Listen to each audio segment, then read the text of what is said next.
Kaleshwaram project దానిలో Medigadda barrage 100 కాంపోనెంట్లలో అదొక చిన్న కాంపోనెంట్.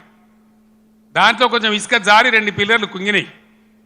అదేందో ప్రళయం బద్దలైనట్టు దేశమే కొట్టుకపోయినట్టు నేను 2-3 రోజుల తర్వాత టీవీలో కూర్చుంటున్నా.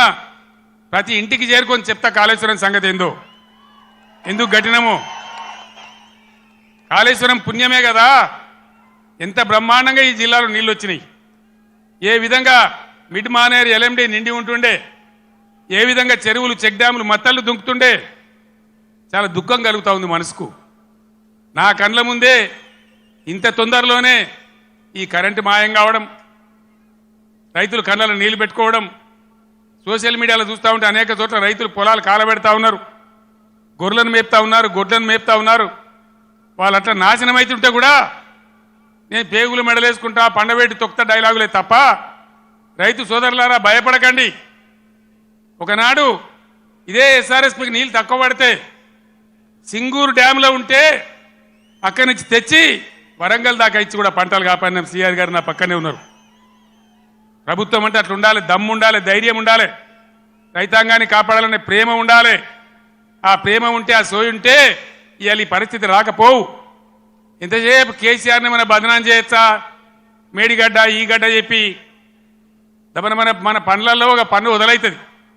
32 పనులు రాలగొట్టుకుంటామా, మొత్తమే ఊడగొడతామా? ఏ పన్ను అయితే ఊగుతుందో ఆ పన్ను బాగు చేసుకుంటాం, కానీ మొత్తం పనులు అయితే రాలగొట్టుకోం కదా. ఒక 2 పిల్లర్లు, మొత్తం 300 పిల్లర్లు ఉంటాయి కాళేశ్వరంలో.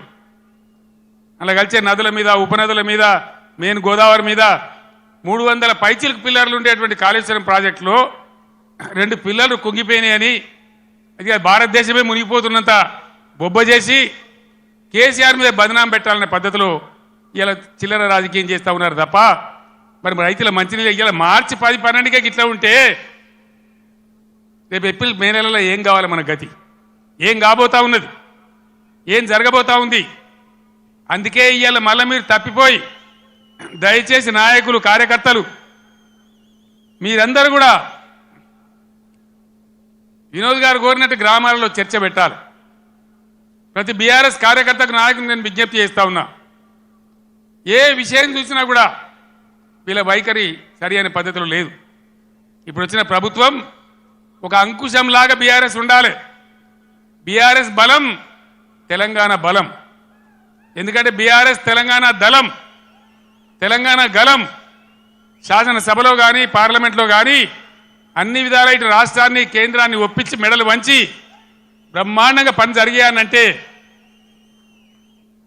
బీఆర్ఎస్ ఉండాలి.